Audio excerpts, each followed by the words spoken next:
do you know about radon?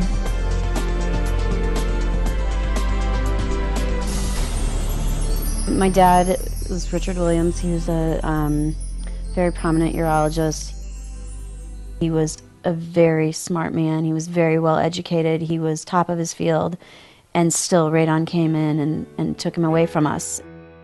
He'd worked so hard his whole life as a physician to be with his patients, and he was just getting to the part where he could relax and be with his family, and we missed that. Mom and I were looking through all the lung cancer causes and trying to understand why my dad would get lung cancer. And we saw radon, and I think that moment we kind of went, well, what's radon? And tried to figure out more about that. And that's when we discovered that there was a very inexpensive, easy test we could purchase to find out more about the levels in our home.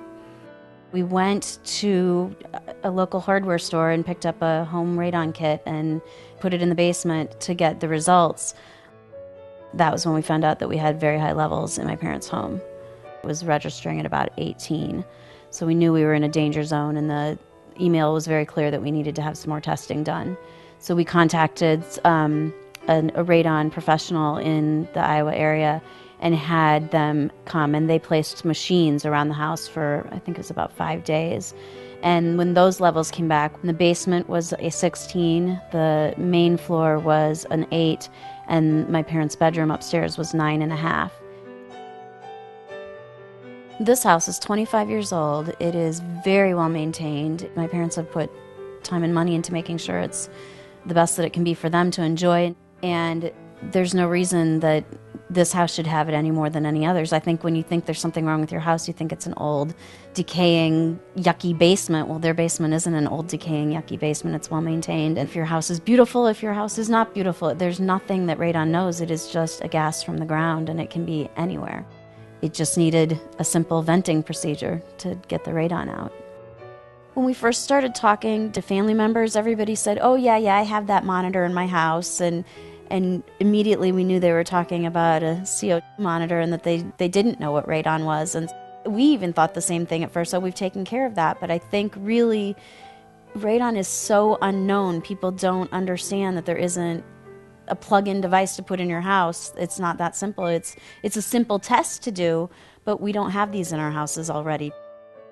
I think if I could have one message for my dad, it would be to go get the test. It costs less than going to Starbucks and getting 2 drinks for 2 people, to go and get a test and put it in your basement or your lower level and find out if you have radon in your house.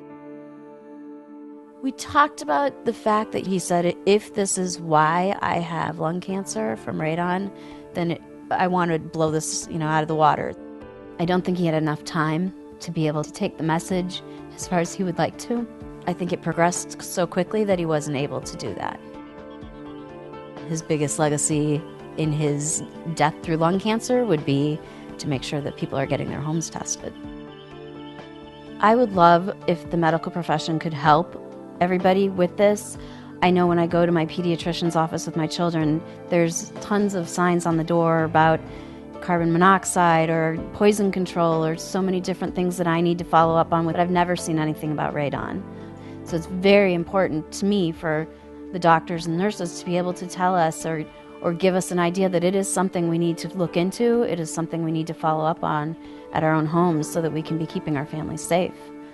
I would like you as medical professionals to encourage your patients to get the test. We don't know everything there is to know yet. We're still learning, but we can start with this test.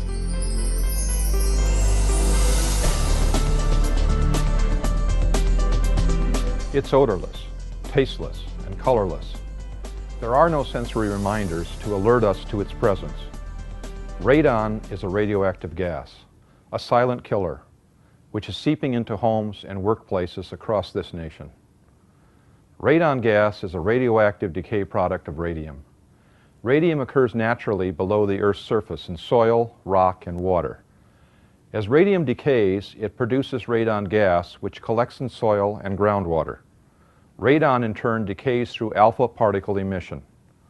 Alpha particles generally do not penetrate through the dead layer of the skin, so it is not considered an external radiation exposure hazard. However, radon decays into a series of solid radioactive decay products that can remain unattached in the air or attached to existing aerosols or other airborne particles. Depending on the size of the particles, the decay products, and the attachment rate, the particles can be inhaled and deposited in the lung on the respiratory epithelium. Once inhaled, two of the radon decay products, polonium-218 and polonium-214, undergo further alpha decay and impart the greatest radiation dose to the inner lining of the lung. Because buildings are not generally built radon resistant, radon tends to concentrate indoors. Radon has been found in various concentration levels nationwide. It generally enters at the lowest level of the building and can move into other areas, especially when the building is heated or cooled using forced air. All buildings can potentially have elevated concentrations of radon, even new constructions. Radon enters buildings through cracks in foundation walls and floors, as well as spaces around conduits and pipes. Even use of groundwater can contribute to indoor radon levels. The National Research Council's Committee on the Biological Effects of Ionizing Radiation at the National Academy of Science has documented the positive dose-response findings of lung cancer risk based on 11 large-scale studies of radon-exposed underground miners. Their findings indicated that radon is a potent occupational carcinogen and concluded that new cases of lung cancer are greatly increased by radon exposure to the general population.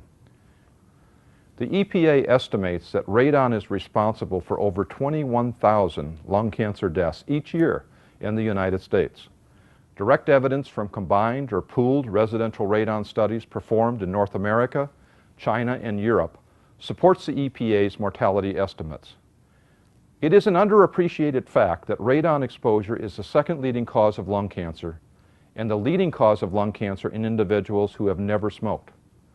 Most radon-induced lung cancers occur from protracted exposure to low and medium radon concentrations.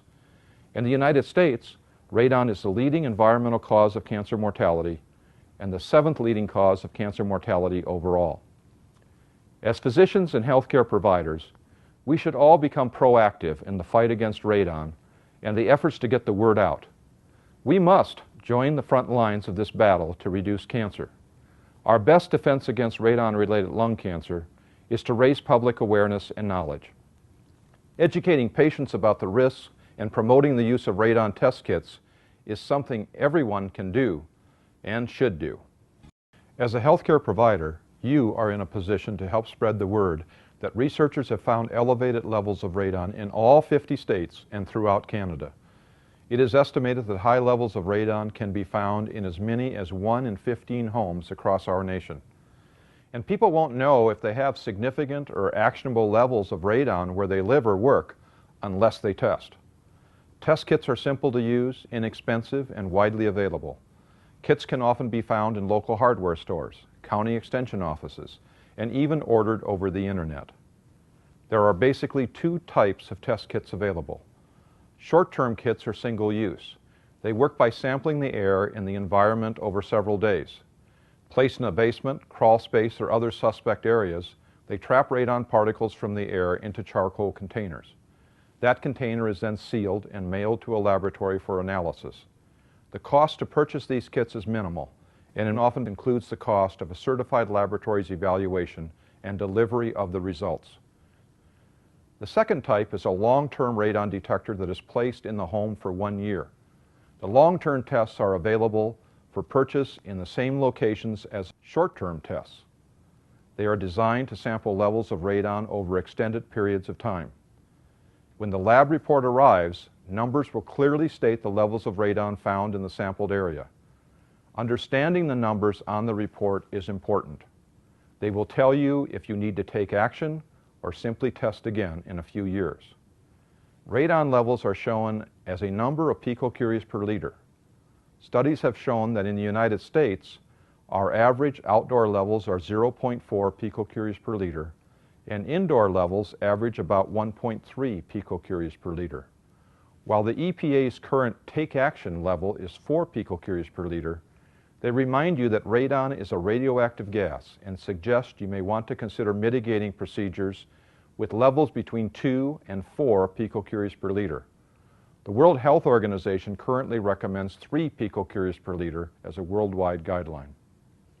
If test results demonstrate elevated levels of radon, we recommend taking action as quickly as possible to have a mitigation system installed. Often certified professionals only need a day in your home to seal cracks and install a radon mitigation system that lowers levels of radon by venting it safely outside. Because there are so many variables involved, it is difficult to predict the costs, but many people find the cost is similar to a basic home repair job, and professionals will provide estimates in advance of performing the work. Remember, the risk of radon-associated lung cancer is reduced as quickly as a mitigation system is in place. Act now. Test your home and educate your patients, families, and friends. You never know whose life you may be saving. I've tested my home in the past and found the radon levels were normal. I retested a couple years ago and found they had risen to 6 picocuries per liter. I immediately contacted a certified professional and had them install a radon mitigation system. Overnight, the radon levels went from 6 picocuries per liter to 0.6 picocuries per liter. My family and I now breathe easier.